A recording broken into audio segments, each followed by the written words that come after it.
Marco Aurelio. Meditaciones para vivir.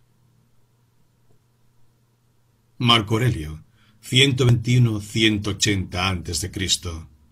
Fue un emperador romano y filósofo muy amado por su pueblo. Se le conoció por una gran humanidad, adherencia a la justicia y espíritu pacífico. Roma, como imperio, conoció a 5 buenos emperadores: Nerva, Trajano, Adriano, Antonino Pío y Marco Aurelio. Hay informes sobre todos ellos gracias al historiador Tácito, el biógrafo Suetonio y Casio Dión. Marco Aurelio nació en Roma en el año 121, pero sus antecesores habían vivido antes en Córdoba, Sevilla y Cádiz, donde habían amasado una enorme fortuna con la explotación olivarera. Quedó huérfano siendo un niño y fue adoptado por su abuelo, Vero, de quien escribió: «De mi abuelo Vero heredé un carácter afable y poco dado a la cólera». De su madre, Domicila Lucila, quien ejerció en el joven Marco una gran influencia, escribió: «De mi madre, en cambio, heredé la religiosidad, la generosidad y una tendencia a no obrar mal, a ni siquiera pensar mal, y también a llevar una vida frugal y poco apegada a las riquezas». Y de su bisabuelo: «Le debo la costumbre de no discutir en público y de frecuentar a los mejores maestros, consciente de que en tales asuntos no conviene reparar en gastos». De su tío y padre adoptivo, el emperador Antonino Pío, escribe de forma elogiosa y agradecida: «De mi padre aprendí la mansedumbre de ánimo y una serena firmeza a la hora de sostener las decisiones que tomo tras sopesar pros y contras, a no vanagloriarme con honores vacuos, a amar el trabajo y a ser perseverante, a prestar atención a quienes pueden aportar algún beneficio a la comunidad. Aprendí a ser riguroso y constante a la hora de investigar y a no darme por satisfecho con las primeras impresiones. El afán por conservar los amigos, sin disgustos ni acaloramientos locos, la autosuficiencia y la serenidad en todo. Me enseñó a usar los bienes que contribuyen a hacer la vida más fácil. Y la fortuna se los había ofrecido generosamente, sin afectación y con honradez. Él los tomaba con naturalidad cuando estaban a su alcance y no los echaba en falta cuando escaseaban. Nunca fue cruel, ni hosco ni violento, y nadie pudo decir de él: «Está que bufa». Al contrario, sopesaba cada cosa en cada momento, en calma, sin inmutarse, ordenadamente, con decisión y sentido de la proporción.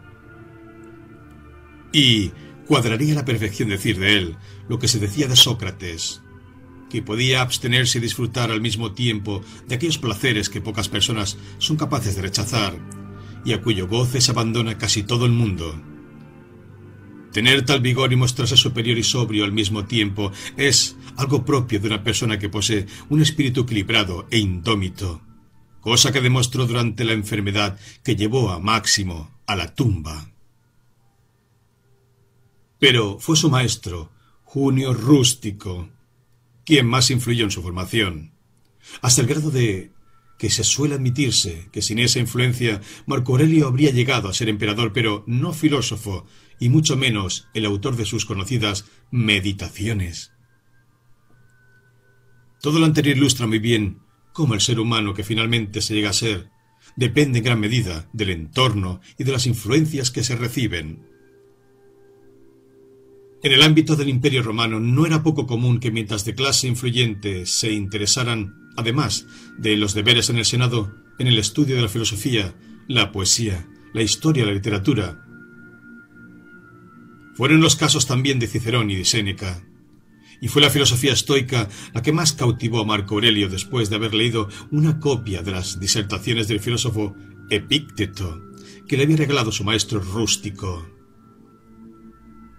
En la antigüedad ser filósofo no era, como sucede hoy día, dar clases o escribir libros.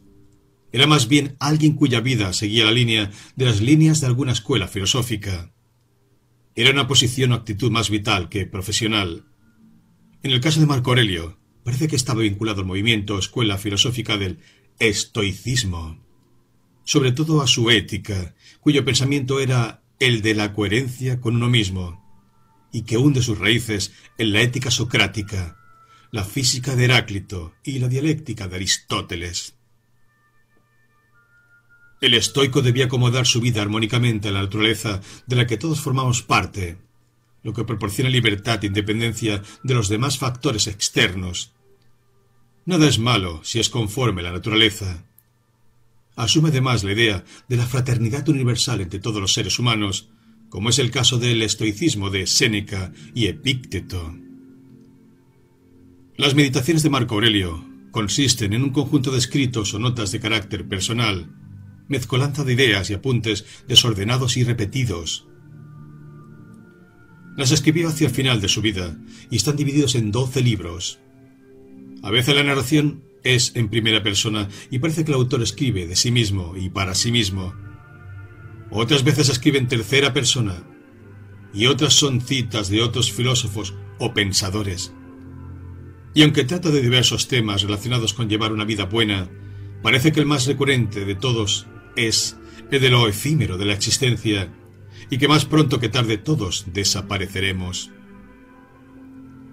Es interesante el hecho de que en las escrituras hebreas o Antiguo Testamento de la Biblia encontremos un estilo de pensamiento parecido en el caso del libro del Eclesiastés, con aquella expresión tan propia de su autor de todo es vanidad y un esforzarse para nada. Marco Aurelio muestra sabiduría práctica en sus escritos, basada en la experiencia y la observación personal. Fue un hombre profundamente reflexivo que intentó plasmar lo que significa vivir una vida buena y de provecho. Su pensamiento sigue siendo actual en muchos aspectos, tanto como es el caso de muchos otros clásicos, y que siempre sorprenden por su actualidad. Muchas de sus meditaciones caían por su sentido común y brillo certero. Sin embargo, carecen de lo que a menudo a mucha filosofía humana le falta: la esperanza de que esta existencia no sea simple vanidad y un esforzarse para nada. Algunas de sus meditaciones. La felicidad de tu vida depende de la calidad de tus pensamientos, por lo tanto mantén la guardia y cuida de que se entretengan en nociones adecuadas a la virtud y el carácter razonable. Cuando te veas obligado por las circunstancias a entrar en estado de turbación, retorna a tu propio ser cuanto antes y no rompas tu ritmo más de lo necesario. Serás tanto más dueño de tu armonía interior cuanto más retornes a él. Los elementos de la naturaleza se mueven hacia arriba, hacia abajo, en círculo, pero la virtud se mueve de otra manera bien distinta. Es algo divino y camina felizmente por un sendero inconcebible. La gente busca el retiro en el campo, en el mar o en la montaña, y tú también sueles buscar tales retiros, pero todo ello es de lo más vulgar, porque puedes retirarte hasta tus adentros cuando lo desees. En ninguna parte puede el hombre hallar lugar más tranquilo ni más libre de preocupaciones que en su propia alma. Concédete ese tipo de retiro una y otra vez y renuévate. No actúes como si fueras a vivir 10.000 años. El destino pende sobre nosotros, de modo que mientras vivas y te sea posible, sé un hombre de bien. Aporta no solo la tranquilidad de ánimo que permite obrar bien, sino además la que se deriva de no estar demasiado ocupado. Lo cierto es que la mayor parte de las cosas que decimos y que hacemos, al no ser imprescindibles, las podríamos suprimir, con lo que conseguiríamos mayor tiempo para el ocio y más tranquilidad. En una palabra, la vida es breve. Debemos aprovechar con buen criterio el presente y hacerlo de modo justo. Sé sobrio y vive con tranquilidad de ánimo. Presta atención a quienes son sabios y a sus motivaciones. Fíjate en qué cosas evitan y cuáles persiguen. Tu dignidad consiste en hacer y decir siempre lo que es conforme a la naturaleza. Que no te aparten nunca de tu camino las opiniones o las calumnias de otras personas. Por el contrario, si has dicho y hecho lo que se debe, no te consideres indigno. Los demás siguen su propio criterio y sus propios impulsos. Tú no codicies esas cosas y sigue tu camino particular, el que te marca tu naturaleza y la naturaleza común. Para ambas existe un único camino. Trata con cariño y generosidad a los animales y en general a todos los objetos, pues tú tienes la razón de la que ellos carecen. Y a los hombres, que además están dotados de razón, trátalos como a iguales. Para dicho cometido, invoca ayuda a los dioses y no te preguntes cuánto tiempo tendrás que actuar así. Con 3 horas que vivieras serían suficientes. No te disgustes, ni desfallezcas, ni te muestres impaciente si tus acciones no se ajustan a tus rectos principios.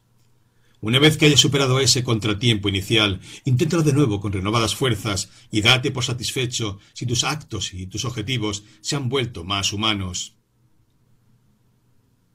Ama el modesto oficio que aprendiste y encuentra solaz en él.